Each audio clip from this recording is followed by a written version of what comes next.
Hi everybody. Today we're going to go over naturalizing a denture base with Gradia gum. It is a composite material. I prefer composite materials over acrylics, which are polymethyl methacrylates. The reason is, number one, it's carcinogenic, I believe, and number two, it's much easier to control after the fact, meaning when you're staining with acrylics, you have to stain inside the flask before it's processed. You have much more control when you're putting something onto a finished denture. If you don't like with this material, if you don't like what you've done, you can just wipe it off. If you've given it a final cure, all you have to do is just grind it off right down to the acrylic and start over again. The problem with using acrylic stains, and they're not bad, but the acrylic stains you don't have as much control. If you've ever made a mistake, and people do make mistakes. There's no one on this earth can tell me they haven't made a mistake with acrylic naturalization. It's very hard to fix it. It doesn't look exactly like you intended it to. So unless you're painting the Colocure acrylic on the outside of the denture, and again, I am not a big fan of polymethyl methacrylates. You have free monomers that are floating, and there's no telling how long they're going to be leaching out of the denture. So composites are safe, they're easy, the colors hold true, and they're very, very they give a very, very high shine. So we're going to start with Gradia gum system. It's a very, very simple system. The very first thing you're going to use is composite primer. It comes in a small bottle like this, and I know it's a small bottle, but you really don't go through a whole lot once you learn how to use the system. You're not going to go through as much as you think, so you really don't need a big bottle. First thing I'm going to do is put a little bit in this art mix. The art mix is from Renford. I really like the Renford company a lot. They make quality products, and I use a lot of them. So the first thing we're going to do is wet the brush, and we're going to apply the composite primer. We don't have to put it on too thick. More is not necessarily better. And you're going to apply this at the arbor banded stage. When we finish dentures, we have a couple of different stages. We have our burr stage, we have our polishing stage. Well, in between that, you have an arbor banded stage where you arbor band everything just before you're going to pumice it. And that's the point that you want to apply the composite primer on. So it's a little porous, which is what we want, and it's roughened, which is also what we want. Because besides a chemical bond, we're going to get a mechanical bond. So you just kind of work it in a little bit. It's okay if it gets into the sulcus a little bit. We're going to use a burr, the very final thing right after we pumice it. We're going to use a burr to clear those areas out, and the composite primer will come right off of that. Now notice I am placing the composite primer over the whole denture, the pink areas. And then we're going to give it a cure. I'm going to cure this for 3 minutes, and I'm laying it on a little bit thick. That's the denture painted with the air barrier coating. We're going to place it in the Labolite. I'll give it a 3-minute cure. Okay, the next step, we're going to apply GM36. The GM stands for gum modifier. Now these are all composites, so you can mix and match to anything you want. Once you get used to the system, you can come up with a lot of different colors and a lot of different methods to naturalize the denture base, or for that matter, a composite crown. We're going to be using the GM36 as a wash. We want the denture base to look like it's a mottled look, because if you look in the mouth, if you look into an edentulous mouth, you'll see that the tissue is not really just one pink color. There's translucency to it. There's a mottled look to different colors from when the bone is close to the tissue, when it's further away from the tissue, depending on the blood flow and the papilla attachments. So what we're going to do is use it in kind of a washed look, and I don't want it all to be one uniform color like a dark red such as the GM36, because we have chosen a specific denture base shade too. So we're kind of enhancing and giving it a mottled look, different color, blanching effects and so forth. So we're going to do one quadrant at a time now, not the whole denture, one quadrant at a time, and then we'll do the palette. And then the next step after that is the GM35, which is a vanilla color. That is gives it the blanching effect around the necks of the teeth, and we'll do 1 to 2 teeth at a time because you're actually building up root structure and highlighting root structure, so we want to be pretty accurate at that. And it's very simple to do, and it's also fun. Right now I'm taking the denture out. We've given it a 3-minute cure. And you can see that the composite primer is on. Now, the composite primer is exactly that. It's not a composite. You know, when composites cure without air barrier coating, it has a slick surface. You can see the composite primer has a shiny surface to it, but it's a composite primer. It's not a composite. When composites cure without air barrier coating, they're tacky. And that's what we're going to be looking for if you're going to be adding pastes to it. The tackiness will aid you in the placement of the paste, which we will be using today a little bit. It will bond to this material because it's a composite primer, it's a bonder, but it will kind of roll off of it sometimes. It's not tacky because it has a slick surface. So before you put any paste, you just want to make sure that you cover it up with some type of one of the flowables, such as the GM36 that we're about to do. And how I apply the GM36 is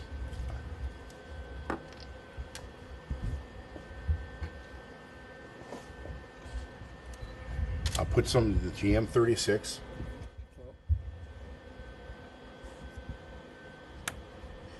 in the art mix. I'm going to take a little bit of composite primer. I'm going to add 3 drops to this because what I want to do is mix it. What I did is I added some composite primer to the GM36 because I don't want it as an intense color. I want it to be washed. So what we're doing is we mix it. You can see it's got a thick kind of mix, but as you start to mix it, you'll see it all of a sudden it'll just kind of slump. You can see how that just kind of runs off like that. That's what we're looking for. Now we're going to use our brush. I'm going to dip our brush in just a little bit of water. These are Ceramicus brushes from Renford. And as far as applying composites, these are the best brushes I have found so far. It's a synthetic brush, so it holds water more readily. And the nice thing about that is if you wet it with water, then you can go ahead and put your composite primer on there or pick up any of your composites. It will come off, for the most part, it will come off the brush completely. It won't gum up your brush. Also, another thing is if you want to apply, which what we're going to do right now, a wider section, when the brush is wet, you can flatten it and it will stay flat. So, you know, it's a great brush. They're not that expensive, and if you take care of them, just clean them when you're done and store them back in the containers they come with. They will last you a long time.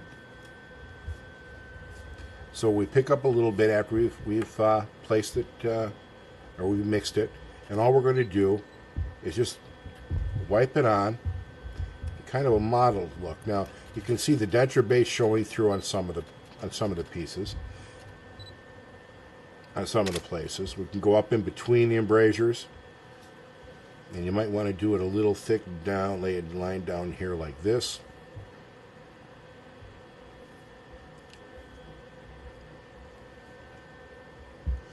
I'm going to give, I kind of like that. If you can see that real quick. Okay. I like that, so I'm going to give that a quick freeze. Just a 10-second freeze, that's all we need. And once it's hard, we don't have to worry about it flowing. And I'm going to continue around. Now, I usually do about a quadrant. I just happen to really like what I did, so I wanted to make sure I froze it. 10 seconds is all it really needs.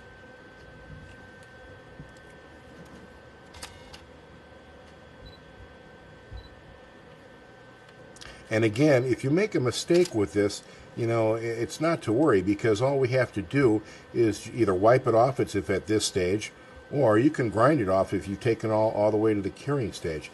You know, and it'll go right, you just take it right down to the acrylic base again. You can start all over. And it's much harder to do that if you're using acrylic stains. Also, you know, if you are using an acrylic stain in this fashion, and they do make a few products like that, and they're not bad, the problem is they have monomer in them, and you're going to be smelling monomer.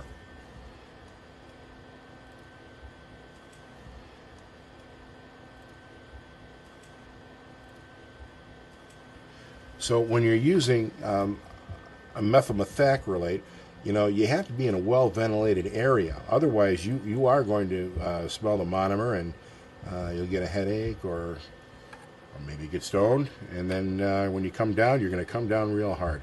Believe me, I know. I've been there and done it.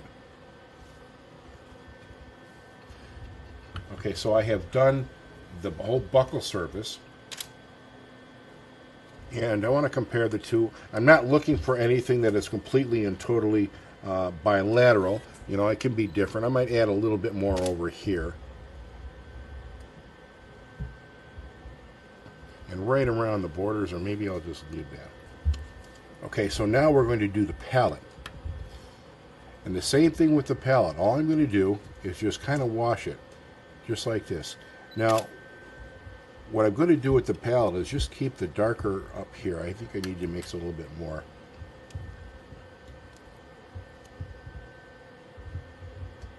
What I'm going to do with the palette is outline the rugai that I placed in there, that I carved the rugai in the wax. So I'm going to highlight the rugai once I'm done with the GM36, the dark red. I'm going to highlight that with GM35, so it's going to look just like papilla in the mouth. Now there's a good shot of the model look. You can see the denture base through there, the dark red. So I kind of like that. So what I'm going to do is I'm going to give it a quick freeze. I'm going to add a little bit more up here because I want to make sure the vanilla color is highlighted. So I'm going to give that a cure real quick. You know, if a denture patient feels confident that no one knows they're wearing a denture and it feels natural, they have the confidence to smile really big. And that's what our whole job is about, is making people smile and making them function. So that's the GM36. And I might add a little bit more 36 over here onto the side because a little bit of the material is going to pumice away. And that's okay because usually it pumices away at the high points.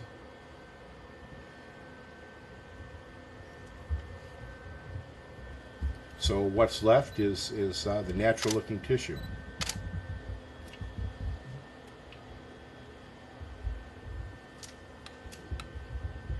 Okay. So I'm going to take a little bit of the GM24. I'm going to squish out, this is the paste, I'm going to squish out a little bit. I'm going to place it right here on top of the art mix tray. And Renford also makes some really nice composite instruments, and you can see that it's very flexible, yet it's stiff enough to place composite where we want. So I'm going to take just a little bit of composite. I'm going to place it right where my cusp is. Now you can see I just placed it there and it's stuck right to it. If we just stick it right on top of the composite primer before we wash it with some type of a gum modifier, it'd probably slide off. Although if you did get it to stick, it will stick. It won't go anywhere. But it's just much easier because now I can pack this anywhere I want. And I'm using some dark colors. Some people might not like the dark colors, but I like a lot of contrast. You know, as long as I'm going out of my way to naturalize the denture base, I want to make sure people can see it. I want to make sure that the patient can see it. So I'm putting just a little bit right here to highlight the root structure a little bit. Make it just a little bit bigger, taper it down to the border. Then I'm going to use my brush again. And also the composite primer can be used to dilute materials. It can be used to smooth, to bond materials.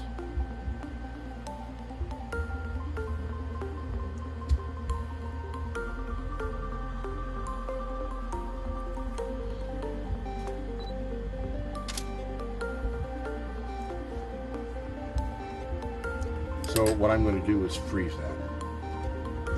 Now that was the that was the G, which is gum, stands for paste, gum 24. They also have a gum 22, which is a little less pink, not as intense. But the gum shades, the pinks, are a little more dense color. They're more opaque. So on top of this, I'm going to highlight this with the GM35, so it looks like you'll see dark pink behind it, which is the G24, but you'll see the light color of the GM35. So this actually does become intrinsic. And one of the things, somebody made me laugh some time ago, they told me that the acrylic stains are intrinsic, when you put them in the flask. But, what they didn't realize is when you put it in the flask, just because it's in a flask doesn't mean it's intrinsic. You're putting the acrylic stains on the buccal surface of the flask and packing behind it. So it's still on the buccal surface.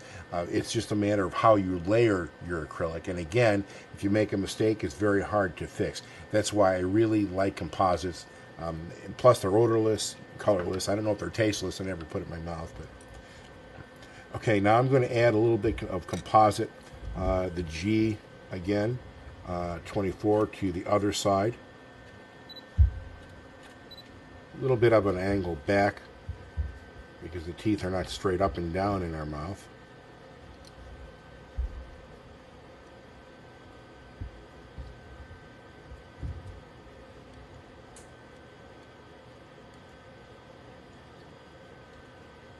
Kind of taper to a point down here. See if I like that. That looks good. I think I'll take my brush, I'll wet it, and I'll smooth it off a little bit. Now you can also use a stiffer brush to do this, but at this point, right now I don't have one here, so I'm just kind of teasing it a little bit to get it to smooth, and you can see how that works very well. So far the applications we have now were the composite primer, GM36, which is the dark red, and I added a little bit of the G24 gum paste over the cuspids to give it a little bit more rich structure. And the next thing we're going to do is use the GM35.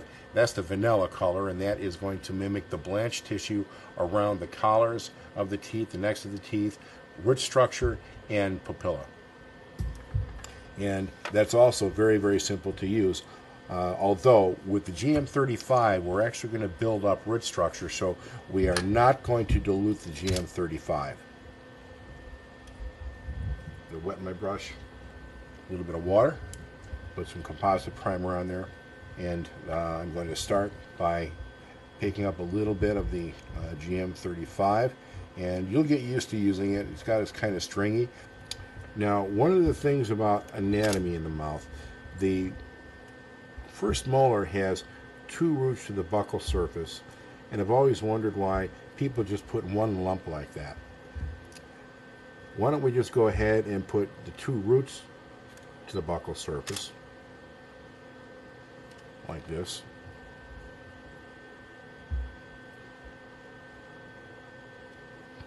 And we'll make that a little bit neater as we go along. But put 2 roots to the surface like this. And when we polish it, it actually looks like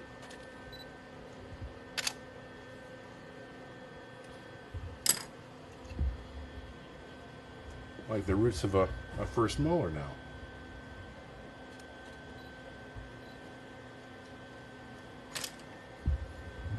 Also, I'm set up here in a specific way. The step light is on my left-hand side. I'm right-handed, so I hold the appliance in my left hand. I want to be able to make sure I can just hit the step light real quick, cure it, and bring it back to my right hand and do more application. Also, I keep my composite on my right-hand side away from the light on the left. That way it doesn't cure as I'm using it.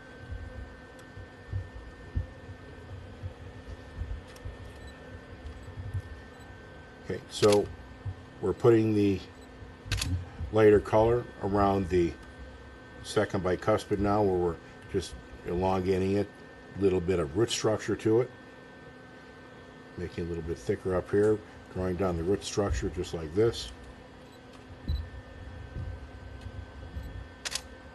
And here we go with the first bicuspid, same thing.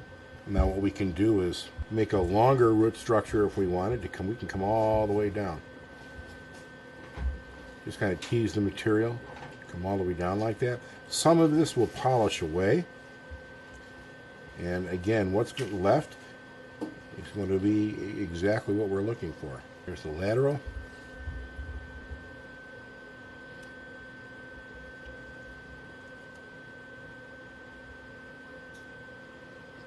We're not going to make the root structure of the lateral as long as the cuspid, or even the central for that fact. If you get any material in the sulcus, you can just take it right out with the brush.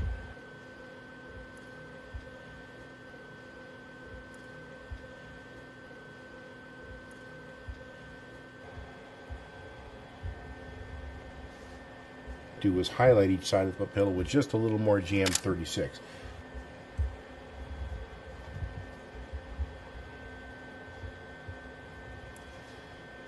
And again, I'm going to use material to make 2 roots to the buccal surface. Kind of compared it to what I had on the other side.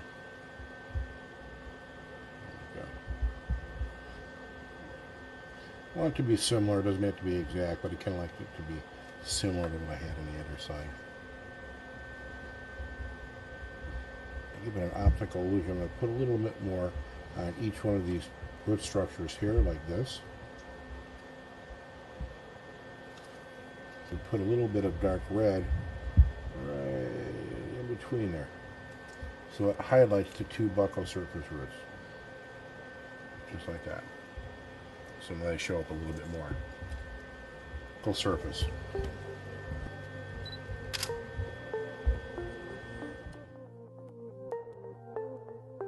What I'm going to do is highlight the rugae.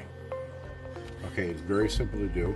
We're just going to draw a line and we're going to highlight the rugae that we placed or carved in our wax up. Now I have to work kind of fast with this, otherwise it will slump. Now it does come off of the denture base a little bit, so it's a bump, which is what rugae is. But when you pumice it and polish it, it's going to flatten out to be exactly what we're looking for. It's just the way it works out.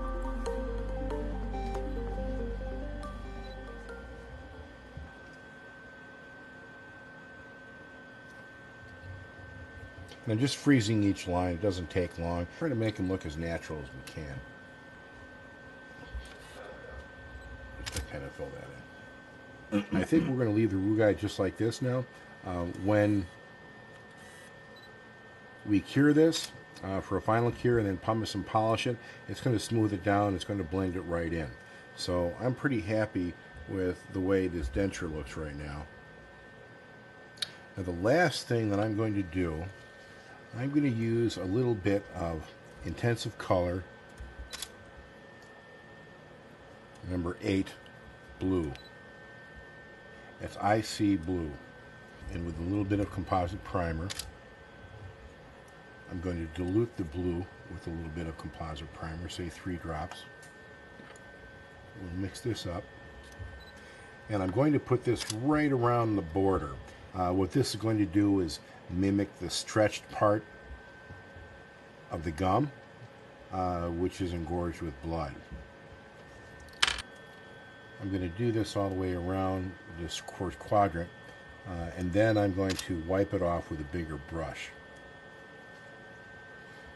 Because I just want a little bit of highlight.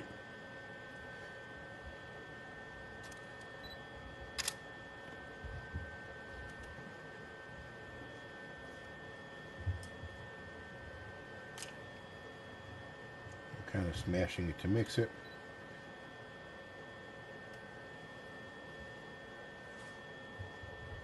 Most of that will pumice off.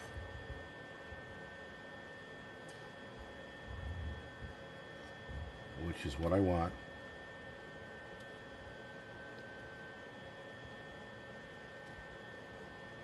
Pay attention, see how thick I am. It looks kind of weird, doesn't it?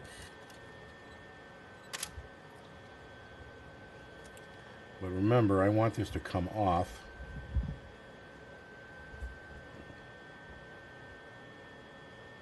And just leave just a hint. Uh-oh. There we go. Now notice I haven't cured this yet, because I want to make sure I'm completely happy with how much I have taken off. I don't want that blue color on there. I just want a translucency. Let me give this a quick freeze. I think I'm pretty much done naturalizing this. I call it naturalize because, you know, we're trying to mimic nature. Characterize is an old word.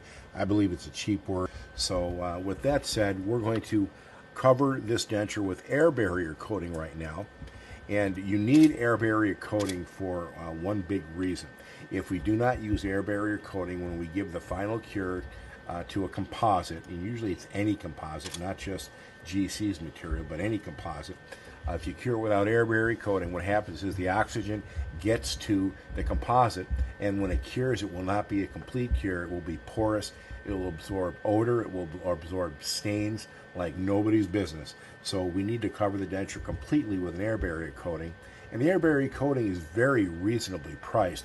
And you have to do it. It's just part of the procedure. If you don't, you're going to end up with an awful lot of problems. So what I'm going to do with the air barrier coating is I'm going to use a clean brush, which I think this is a clean brush. I'm going to apply the air barrier coating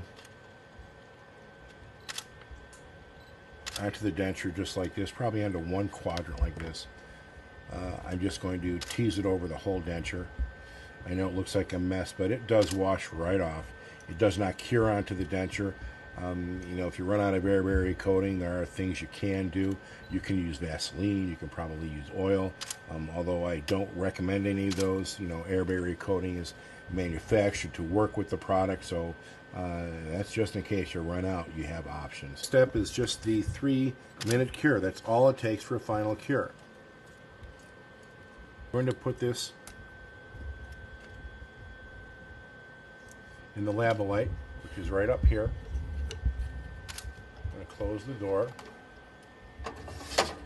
and we're going to cure it for 3 minutes, which is what the directions say. And we'll be back in about 3 minutes. We'll wash off the air barrier coating. We'll take a look at it and see if there are any changes we want. Now, at this point, if we want to add anything, we have to sandblast the area again because it is final cured. Once it's final cured, we have to sandblast, abrade the area, or roughen it up with a burr, reapply composite primer, and then re-cure it. But it looks like we're going to be okay with this, so we'll wash it off, check it out, and the next step is to pumice and polish it. I wanted to tell you about something that we're going to do the final stage. Instead of high shine, we're going to put a glaze on it. And yes, I said the word glaze. For the last 3 years, I've been telling people and talking all over the country, all over the world about applying glaze to partials and to dentures.